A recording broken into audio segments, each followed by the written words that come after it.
If you haven't followed the podcast yet and don't know who I am Chris Wright, the head of Pubs Advisory Service here in the UK. I provide insights into the UK pubs trade, speak with other experts, share experiences and stories from publicans across the country. Along the way, exploring different pubs, how they are run, and speaking with the operators. Podcasts are released weekly, and we are always interested in what our audience has to say about pubs as well. Take note, you can take part as well. So how do you contribute to the Our Pubs Speak Out podcast? You can WhatsApp us on 07766 07 3815. Leave your story in the form of a voice message or voice note. 5 mins is approximately the maximum time length. If you're cut off or have a longer story, message back and continue where you left off. Please include as much detail about your experience as possible and avoid recording in noisy places or a moving vehicle. I recommend subscribing to the Pubs Advisory Service. It's the most extensive pub service offering more than just representation. We have online calculators, document banks and other resources for those interested in running a pub business. You can claim all of the costs of subscribing back as a business expense. Some of the WhatsApp content will make it into special episodes of my podcast, exclusive only to subscribers of Pubs Advisory Service. A paid-for subscription gives you early access to episodes, plus online Q&As where I answer listeners' questions about the industry. This is Chris from the Our Pubs podcast, and today I'm joined by Julie Goodwin, who runs a venue in Southport, right up in the north west of England. And Julie contacted the show because she's had a terrible situation that's been developing over many months. In fact, Julie's no stranger to publicity herself. She's been in the news. She's been trying to make as much noise as possible. And I've invited her onto the show to continue making noise. So to give you a little bit of background, Julie took over this site it opened for trade in May 2024. And unfortunately, 24 was not a good year for Southport. Julie, would you just give us a bit of context to what happened in 24 and how that affected your business immediately? Yes, of course. Hi, Chris. Thanks for having me on. We took over this site in May 2024 after it had been closed for almost 5 years.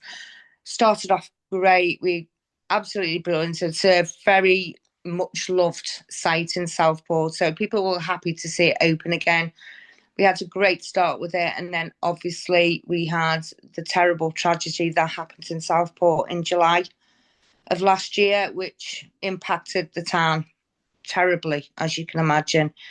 Everybody was affected by it. We all knew somebody that had family members affected. So, because we're a small town and we all know, everybody knows everybody. So that impacted us terribly, and the tourism literally just stopped basically for a while. But no one really cared about that at the time. You know, there was far too many other things going on at that point.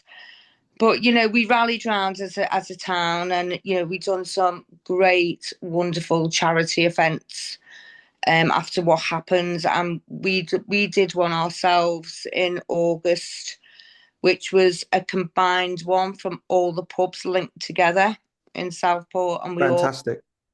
we all had like live music on at that time, and we all played the Taylor Swift song at the same time, and it was absolutely wonderful. And we raised an awful lot of money for Alder A and the helicopters, the helicopter ambulances, and all that. So, but yeah, and we, you know, but we come together as a town and we moved past it, and well, we didn't move past it, we moved through it. And then we come into Christmas, and, you know, things are just starting to feel a little bit normal again.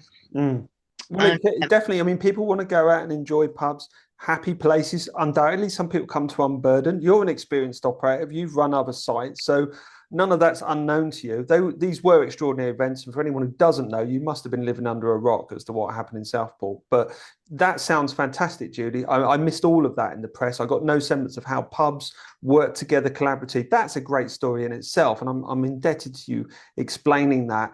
And as you say, that really hurts your sort of second half of 2024. You know, you're down on volume, you're down on visitors. People were not feeling in the mood maybe to come out and, you know, be celebratory or be seen to be drinking, enjoying themselves. So all of that's understandable. So Christmas, you're saying, is a bit of a pickup. It starts to, you get back into your groove. Yeah. Yeah, so Christmas started to pick up. People just started to want to start, just not being so sad all the time, if I can say it like that. And it really did start to pick up. And then January, that's another story. Go on, let's begin.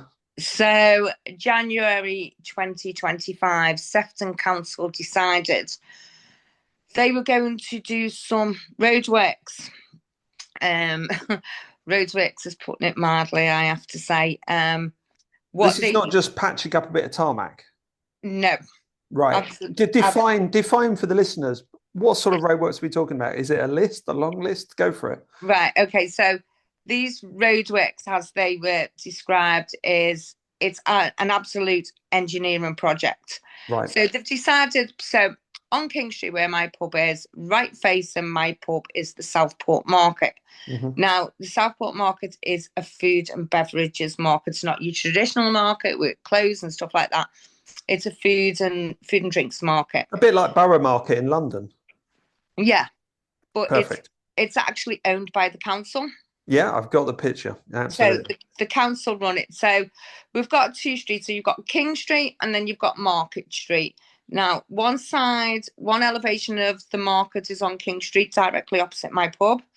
The other elevation of the market is on Market Street, which is it's based on a corner, if you can imagine it. Yeah. So Sefton Council decided, they got money from a town deal, and what they decided they were going to do with it is they were going to spend it around that area and make it fantastic. And it was called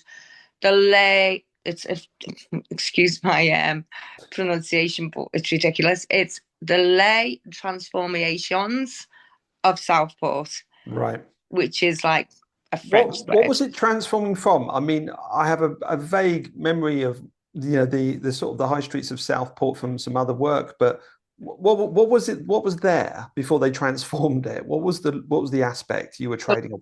Was it pavement and two lanes of traffic? Yeah, no, it's like one road down King Street, which was 2 lanes of traffic. Right, not a main road, just a side. And then Market Street was the same. It was a one-way traffic. How wide are the pavements there? Are they just like single, 2 people can pass, or are they extra wide? Or no, just normal size pavements as they were at the time, but big enough 2 people could walk along side by side, not a problem at all. Okay, yeah. So they've decided to pedestrianise it all. So So they're moving the vibe of these 2 streets to a plaza style? To a plaza style. So there's no curb. The pavements are super wide. Yes, stuff like that. That's what Market Street's like. That's all completely pedestrianised. Well, it will be when it's finished. Pedestrianised. Yeah. And then King Street outside my pub, they've made into extended pavements with a one-way road going through the middle of it. Right. So traffic flows have been disrupted in very much so. And just to get some context to this project that starts in January, how much of it were you aware in 24? Not at all. I mean, was your eye off the ball because of other events? Were you consulted with? Do you know? This is the thing. So this has been getting planned for years, apparently. Yeah. I think they were awarded the money from the town deal back in 2020, I believe, or somewhere around there. So this has been getting planned for a while. I didn't have the pub at that point. No, quite. When these plans went into place, but even talking to other businesses around the area, they wasn't really consulted much about it either. What this is basically is, in my opinion, is a vanity project for the Sefton Council owned Southport market. Okay. So they're using this money to encourage more people to go to the Southport market and increase the revenue of the market. Sure. It's out there on Freedom of Information Act that the market is consistently losing money year on year. Because of their local authority owned, they have to publish their books, yeah? Yeah. Yep. So I think they're looking for something that is going to increase the revenue of of the market. So they Mhm. spent all this money on that area, which is great for the market, but not so great for the other local business owners whose businesses have just been absolutely decimated since January. And the Southport market, as you knew it, you being someone who's been local, lived around the area for a long time, has the traders changed within that since this development is underway? I mean, do you have different types of competition in there, different types of operators? You mentioned Yeah, say they're foodies, all drink. Yeah. they're all different. They're all different types of food operators. They do change quite often. You see them go and leave, and then somebody else will come in and take the spot that once was somebody else. Okay. Yeah. So it So they rent a kind of what I would call a cabin, a cabin space, yes, yeah, yeah, from the that's market. like a hut, a little food Yeah, hut yeah. So inside. you have a food court kind of Correct. concept there, council owned, and as you say, people rent a kind of a hut size. Yeah, a bit Yeah, like you would see, as you say, like your Christmas events and such, and maybe box parks. I don't know if you've ever been to a box park or a stack, which has kind of got containers. But this is yeah, a purpose-built building. Looks like it was a pannier market or something a long time ago, back in the Victorian era. And yeah, so they've converted this, changed this, lots of business in there, food and drink. So they've got licenses for alcohol.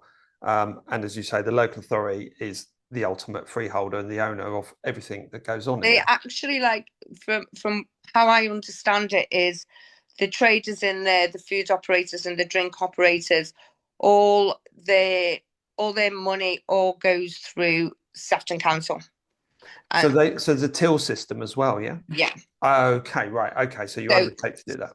Fine. Sefton Council take a percentage of everything that the traders earn. So the Understood. less the traders earn, the less Sefton Council get, and the more they earn, the more Sefton It's a Council. turnover rent. So this development plan has, like you say, predates your involvement of the Yes. club. They're developing the outside, making it very plaza feel. I've seen that happen in a few other places. I think they did it in not too far away from you, like what was it Hoy Lake? Yeah, On the Wirral. I think they did on a the bit of Wirral.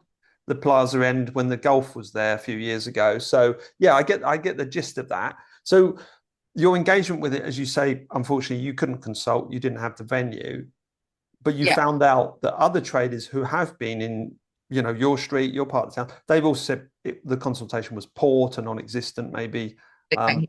and not very good. So January, what are you expecting? Have you had discussions about what's going to happen outside, the pavements, the closures, anything?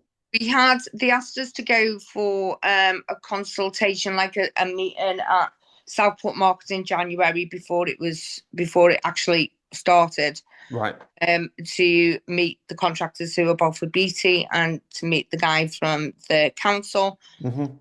It was at that point that, looking at the plans, I discovered that they'd, in their wisdom, put the loading bay for the Southport Market right across the front of my pub.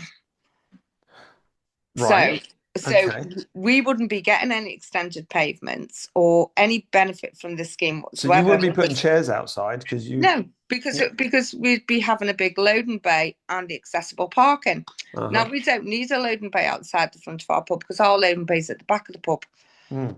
So I was like, why am I getting the loading bay for the market, and the market are getting all the lovely extended pavements and, having the benefits of all this? And You're not on the sunny side of the street, are you? no, absolutely not. Anyway, Mm. so I had numerous conversations about this, and thankfully they decided they were going to move the loading bay so I could have the extended pavements, which I was quite shocked about, to be honest with you, because they actually changed the plan to move the loading bay. So I Wow. was happy about that. Good.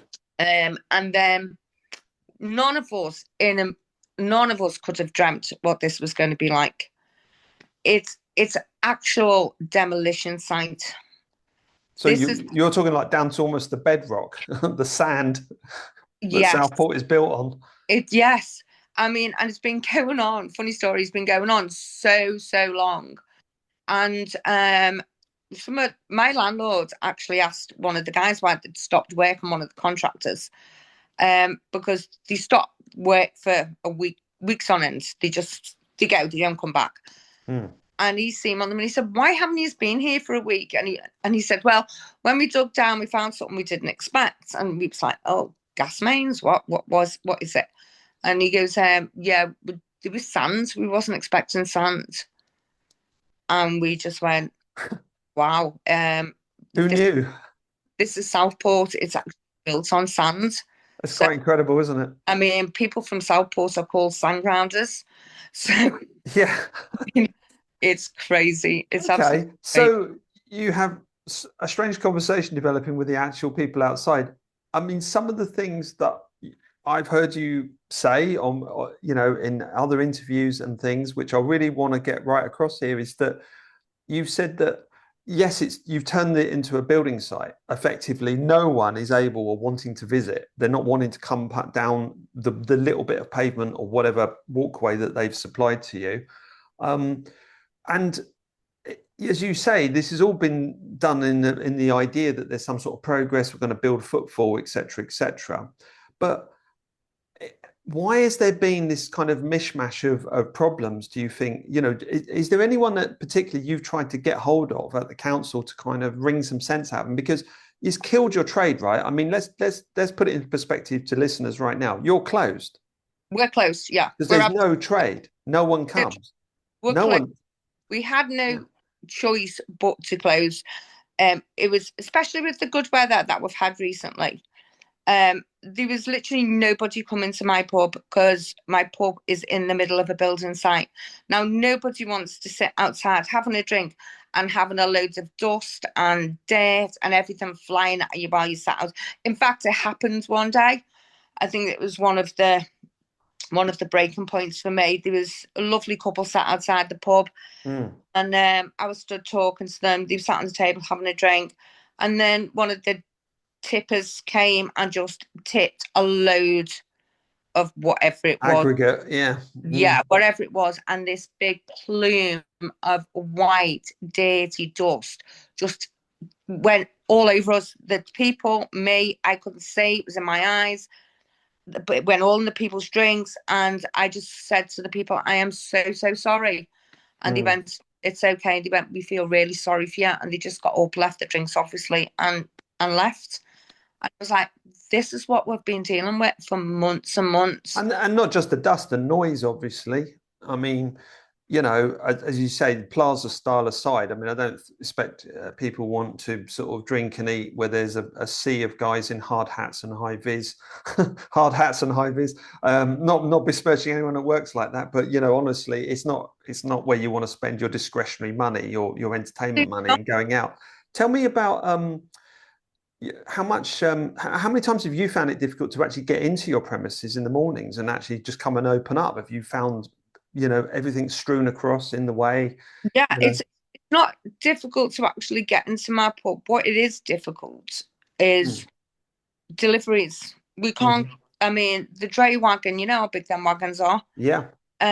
So they've also barricaded off East Bank Street. East Bank Street is down the back of my pub where our drop is. The wagon would have to come down there. Now, to do that, it has to reverse in the street and turn around the street and reverse down. Couldn't do it because they made East Bank Street into a one way. So myself. So the complete logistics nightmare there. They hadn't actually planned the deliveries. And it's not just you. I want to make this absolutely clear. It's not just you, Julie. You're not here mithering on about your pub. It's actually all the other retailers as well in your street, yeah? So they too are expected it. I mean, as you say, your deliveries are probably some of the biggest. It's probably a 20-ton curtain-sided wagon, with many barrels on board. So they just abandoned deliveries, yeah? They just can't get down there. Well, they did abandon deliveries. They rang me and they said, "We just can't do it. We can't do it." So we had to come up with a plan. So I had to get onto both with BC again. And the plan was myself and my friends would go down there every Friday morning at 6 a.m. and we would remove all the barriers and for the dray wagon to get in. And then once the wagon had been in, then we'd put all the barriers back, and we were doing that for months. That's outrageous. It's terrible. Outrageous. I mean, Then there's the live music, because yeah. we're a live music venue. Okay, so it's evenings, live music. That's the thing. Yeah, live Weekends. music venue. The artists couldn't, unload the gear. They had to go round to the back to unload the gear. And the only thing worse than Sefton Council in this town at the moment is the traffic wardens. Mm. So at the back of my pub, which was just an entry, for some reason it's now had double yellow lines put on it. Just to help, Yeah, of course. Yeah, just to help. So when the artists come and unload the gear in the back of the pub, then the traffic wardens are hanging around, and then they unload, and then they've got to go and find parking, like God knows where, like maybe a 15, 20-minute walk to get back to the pub because there's no parking. The on-street parking has been removed, Oh, obliterated, taken away. yeah. And how many vehicles would normally park around? I mean, we're talking 50, 60? Yeah, I'd say, yeah, a good 40, 50 park. So that's all gone. So that puts pressure on the sort of spill out areas, and there was no further provision for parking given. No. None. And there's, like you say, even some little bits like in the loading areas, which were, let's say unadopted or basically unenforced, they've now enforced them. They put double yellows on them. Wow. So, and this all starts in January. Yeah. Yes. At what point did you just think, that's it, trade's dead, we're closing now? Where did that happen for you? So in January, we actually done more. We took more in January, which we all know is the worst month of the year. That hadn't really kicked in until like the mid to the end of January. So January, we actually took more than April, which is, wow. so, which is crazy. But then we started seeing it steadily going down. We had a good week, an extended weekend in March because it was Patrick's weekend, and we're an Irish pub, so we had already had, there was like pre-sale ticketed events, and we had a lot. It was being promoted heavily since we opened because we was having like a really massive party. So we've done well with that, and then after that, after St. Patrick's Day weekend was done, that's when I started noticing it. It really started to drop. Now, on the 7th of April, there's big fences that, is blocking it, barricading everything off, basically. These are big fences that you took in like 6, 7 foot, that sort of height. Yeah. 8, 9 foot. Arras fencing. Yeah. Yeah. Gotcha. Yeah. Fence. Yeah. So on the 7th of April, they moved them. They moved them even closer to my pub. So you lost, so that gets narrower and narrower as more, it feels, got you. Yeah, you can't, you two people can't walk down past my pub together, side by side. It's impossible. You couldn't get, people with prams can't get down there. A wheelchair would have trouble getting down there. The accessibility is just really, really bad.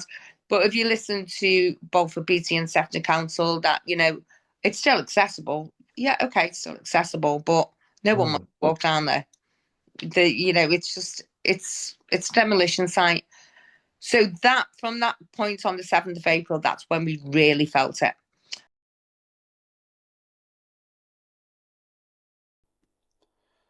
Are you a publican navigating the choppy waters in the UK pub industry, or perhaps you're looking to get into the trade for the first time? The Pubs Advisory Service is here to help. We provide essential advice and support, from licensing and legal queries to tenancy agreements and business growth strategies. Want to unlock exclusive insights, in-depth guides, and all our past podcast episodes, including hidden extras? Subscribe to Pass today. Membership gives you unparalleled access to expert advice, ensuring your pub thrives. Visit pubs.expert to learn more and subscribe. Don't miss out. Empower your pub business with Pubs Advisory Service. Our figures, we were doing like between 35 and 55,000 pounds a month. And in May, to the day that we closed, I think it was the 18th of May, I said, that's it. It was a Sunday, I think. I went, that's it. Would take him £4,000. So you go from doing 8 to 10 a week down to 4.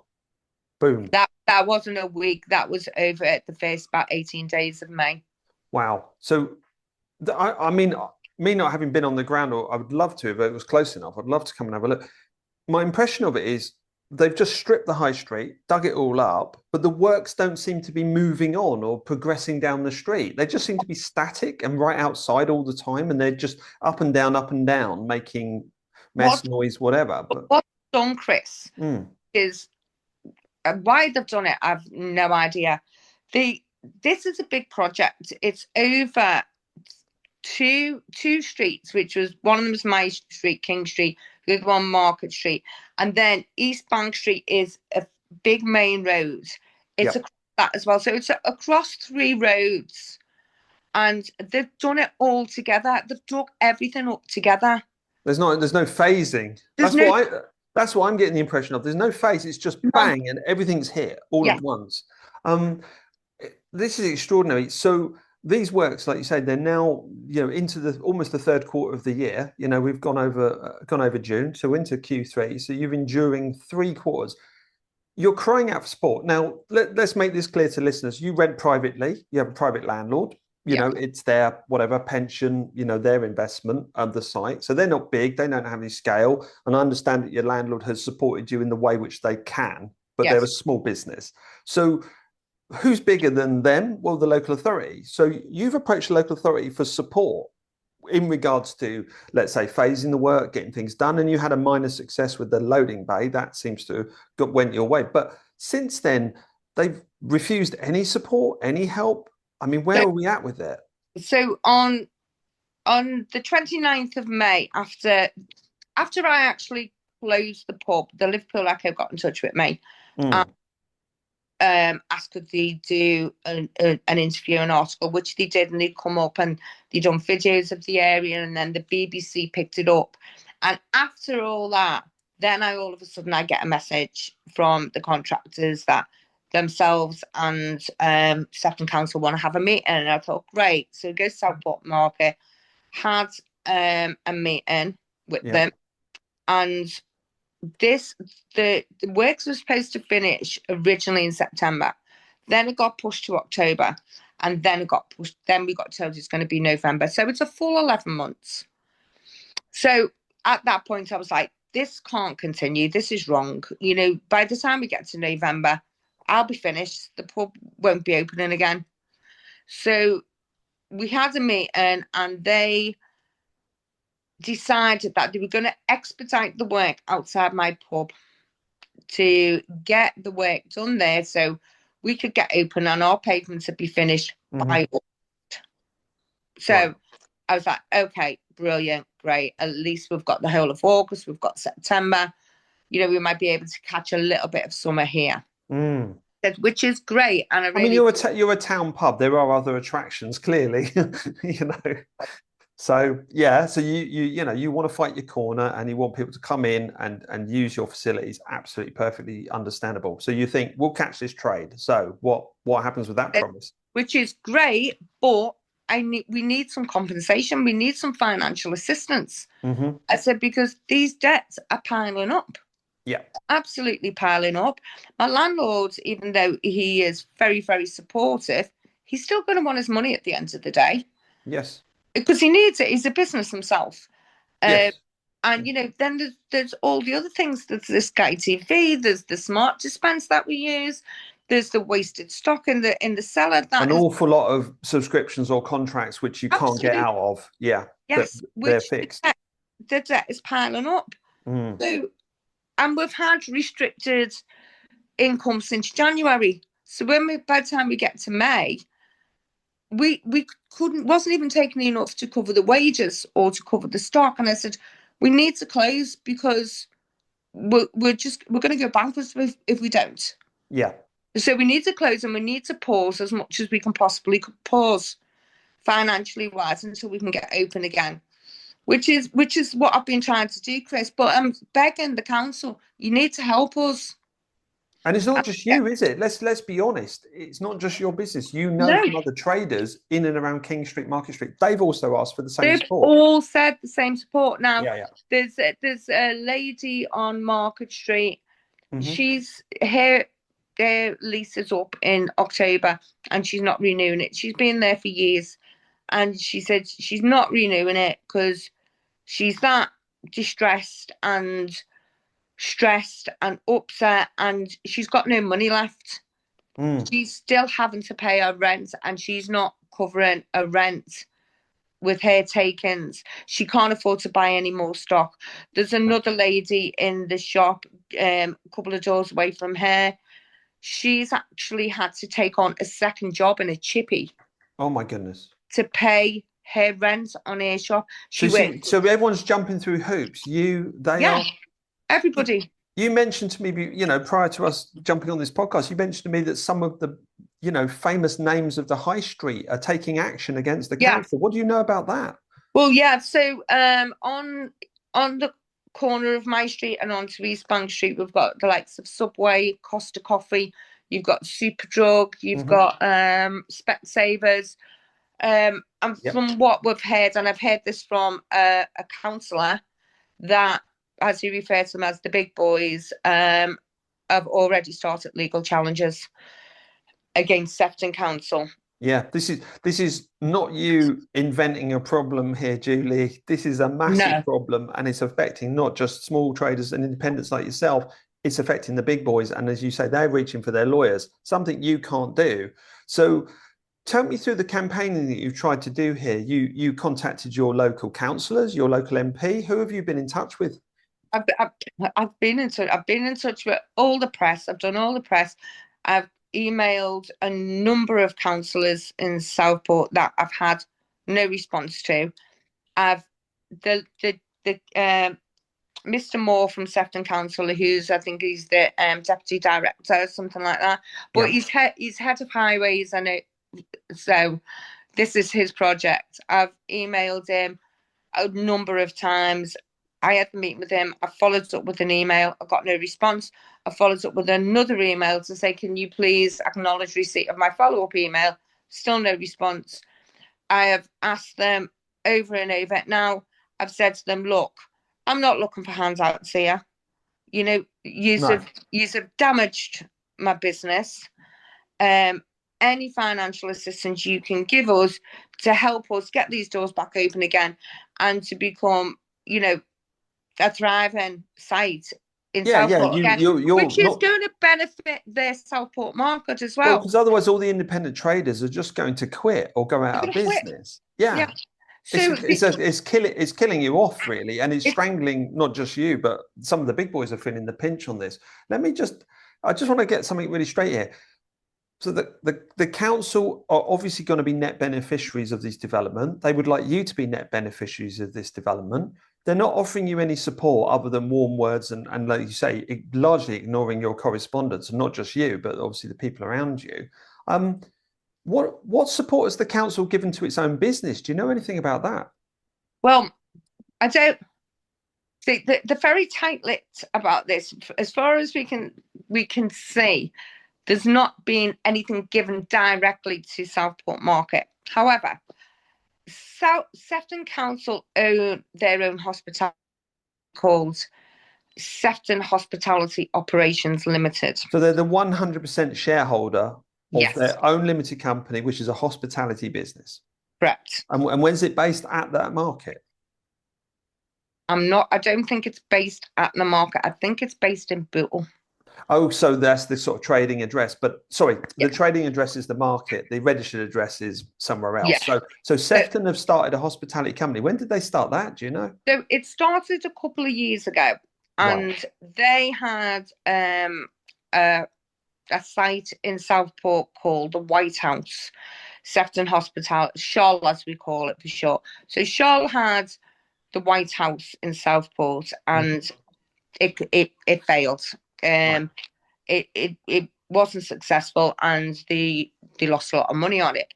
So that closed, and then they've got another one in Waterloo called the Lake House, which is owned by Sholl. Again, another site that's losing money. Sefton Hospitality Operations Limited have actually lost an awful lot of money since they've started trading.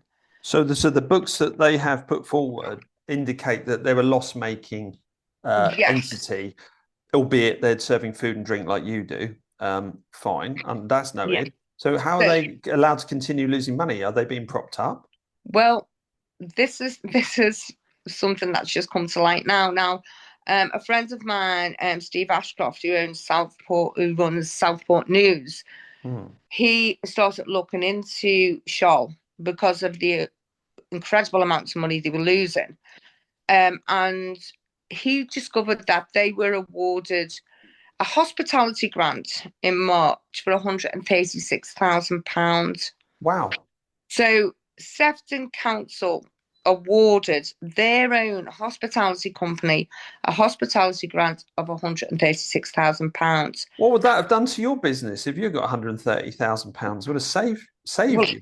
will save me. So we are then asked. So Southport News then asked, well, what was the grant for? Was it for cheese butties? Was it for what was Tea it and for? biscuits. Yeah, what was Yeah. it for? Okay, reasonable question. Yeah.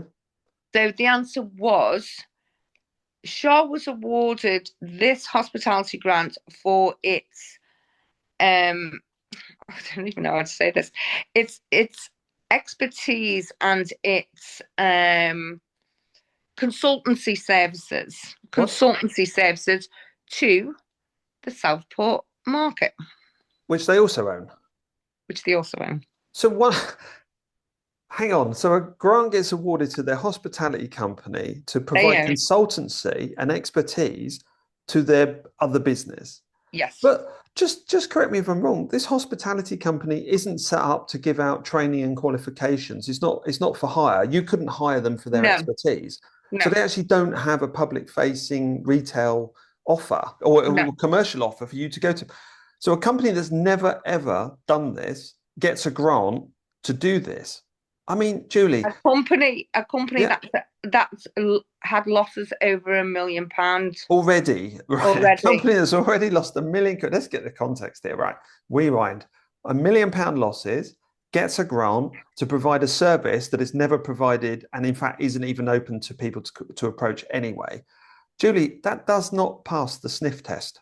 It It certainly just doesn't. doesn't, does it? I No, mean, so what do you, I mean, go out on a limb here. What do you think this money's for? Is it because of they've been closed, they've lost sales? What do you think it's for?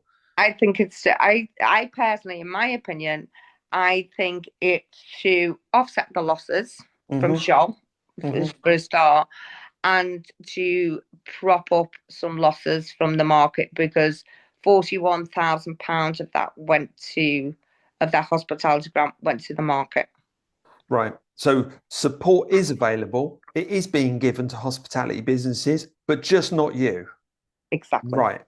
So let's make sure that everyone listening to this gets a grip of this because this is an outrageous situation. And let's face it, it's the kind of thing I wouldn't be surprised if anyone listening to this knows of other parts of the country where this sort of mangling of town development has gone ahead and ruined people. Get in touch with the show. We'll put the number up, but you can WhatsApp us on 077 66 07 3815, and you can WhatsApp the show and tell us whether or not this happened in other parts of Britain. But it strikes me this is extraordinary because it's still going on. You're Mhm. still not able to trade. There doesn't seem to No, be an end in sight. I mean, it sounds like some of these dates have been kicked forward and forward and forward. And the people that you've been approaching and trying to speak to, who really do control what's going on here in Southport, they just don't want to speak to you. They're running scared. I mean, yeah, I don't understand why. we're just met with silence because they know. I think Sefton Council, I believe, know they have made a massive mistake with this project. It's been ill planned, it's been ill managed. They know that they're going to have to pay out because the big boys are already taking them to court. They're already suing. And I think they're thinking, this is going to cost us. So we're just going to ignore anybody that we can ignore Mm, because we've got these to deal with, yeah, yeah. if you understand. So um, But I've it done, strikes me that if people can get a grip of the problem that's affected you by standing up and adding their support to this today, it means that it won't be happening elsewhere yeah, because you know, it strikes me that I'm bound to probably hear from people who said, "Yeah, I ran a pub. We got killed off when they dug up the high street as well." This lack of support is really worrying because they obviously knew during COVID they had to support your businesses. The government reached out and did that. Sounds like the Yeah, council found a fund hidden away, got the funding, supported their own businesses, and cast you correct. adrift. And yet, really, the effect it's having is not too dissimilar to the lockdowns and the restrictions of COVID. It's incredibly off-putting. And you've already taken you know, a period on the chin, effectively, you know, Mhm. 2024, and that was it. You took it on the chin. It was everyone had the same boat, but this isn't the same boat. This No, is an unlevel playing field. You're treated one way for running a pub and being an independent trader, and the council are treating their own businesses another way. That is absolutely outrageous. And it is outrageous. And Chris, the thing is as well, we were mid rent we're midway through another project which is connected to the pub, which is a restaurant, and we've put all kinds of money into that, and that's had to stop halfway. This was a 3-year plan for this building when it took all over. The first phase one of, because I actually done it in phases because I'm not the council. yeah, Phase one nice, got was that. the Irish pub, and we got that done. With Connolly's, and we got it done, and we got it open, and then we moved on to phase two, which was an adjoining part of the pub, and making it into a lovely restaurant and tappers and live music. And then phase three was the 10-bedroom hotel above it that we were renovating, and we had Hmm. all planned, we had all costed, and we get to halfway through phase two of the restaurant next door, and revenue just fell off a cliff because of this. So not only are they destroying one business, they're actually going to destroy three at the end of it. Your planned investment, jobs, they're all going. They're all Yes. going because you know the level playing field just doesn't exist here, and ultimately you're having to withdraw, pull your capital back, and this is really going to affect this site and this pub. I mean, other people are obviously going to be very much put off by this. I mean, I think that needs to come across so strongly. I don't know if anyone listening to this podcast has got any connections to anyone that's been through this before, whether there was any really decent law firms that have stepped up to the mark and assisted independents, because I know you're without representation right now. I mean, I'm casting my mind into my archives and trying to think of ways in which to help you, but I think this publicity is the key one for me. I really want people to get a grip, and I'm going to put a link onto our website, so it'll be pubs.expert/podcast. I'm going to put a link up there with a templated letter so everyone can write to, let's say, the leader of the council at Sefton there, and ask for a level playing field and support for this pub, not just this pub, but hopefully the other independent traders Yeah. around you, whether they know you or not, Julie. This story Thank you so clearly, much. clearly can land. Give us the update this week. What have you been able to do this week? Anything? Are you just fighting the wolves at the door? So I done an open letter to Sefton Council on social media yesterday to the leaders. And I've had quite a few people contact me about that. Of course, I'm Hmm. doing this with you this morning. Um, Patrick Haley, our local MP, has been in touch, and he wants to meet me at 1 o'clock today. Wow, So that's good. that's Um, good. Will you come yeah, back and give me an update on that? I certainly will. So Brilliant. Well, I'm if the really, edit works, we'll tack it on to the end of this so everyone can see the update. So I'm take really note. You're meeting your forward MP today. to Brilliant. speaking to him and to seeing how he can help. Um, and I have had another councillor, Councillor Salmon, who has contacted me and told me that he will help me get a petition together. And I've had the Southport Business Watch contact me, and they have offered to help with sending a letter of claim to the council. And they said because they will ignore you and ignore you and ignore you until they have to deal with you. Mm. So Well, that's what I'm thinking. You know, remembering a friend of mine who told me this when I started getting involved in campaigning years ago. He said, "Governments, i.e., councils, rarely do the right things for the right reason. They'll do the right thing for the wrong reason." And in this case, the wrong reason is really you making a noise. And I'm all for you making a noise. I think it's absolutely vital that this happens. And I want to share this across all my feeds and get it out there. And I'll make it shareable so you can, Julie, you can put this interview out to anyone that you like and tell them to sit and listen to this absolute horror story. And it is still ongoing. I mean, you still know, ongoing. They yeah. um they They said that they were going to get our side of the pavements complete by the end of January, the end of July, so we could get open up for August. Which, if it gets done, that will be great. But by the way that they're working, I don't think it's going to happen. The Market Street was supposed to be finished by the end of June with the fences down and everything. The Sefton Council even put that out on their own press release that it would be finished, and it's not. It's not going to be finished for about another 2 weeks, I would imagine. So everything just goes over schedule all the time because nobody's there working, to be honest with you, most of the time. Well, they found sand. Let's not forget that. Don't forget the sand, Julie. That's a very important point. I mean, I've walked past and I've walked past. My pub's closed. I'm looking at it. And then I'll look to the other side and there's a digger and there's a guy asleep in the digger. And I'm like, this is just terrible. I laugh, but only because I'm shocked, really. Yeah. And the thing is, it's not funny because this is your investment. These are commercial businesses. This isn't a toy. The council have really toyed around with people here, and the fact it's been going on for so long and has yet to reach resolution, and not to support you in this when they knew businesses needed support back in COVID, and this shutdown, this effect on your trade is as bad if you had been through that period yourself. You know, they can't say they didn't know either, because on that open letter that I done yesterday, another councillor commented on it and said, I told the Sefton Council, I asked them when they were putting these plans together to put provision for compensation for business losses for businesses around in that area, and they refused. And that was back in the planning stage. Yeah. So they knew. Well, I think I'm going to put a link up for that as well. So anyone that's on Facebook alone can see where you've put this up and hopefully share that message as well. Yeah. And get across, I think, just the palpable sense of outrage about how these developments, whilst they may be well needed, when badly managed, just lead to failure and closure and, you know, wider, you know, what can we say? I won't even say you're uncomfortable. It's worse than that. Total distress, really. This is just a calamity.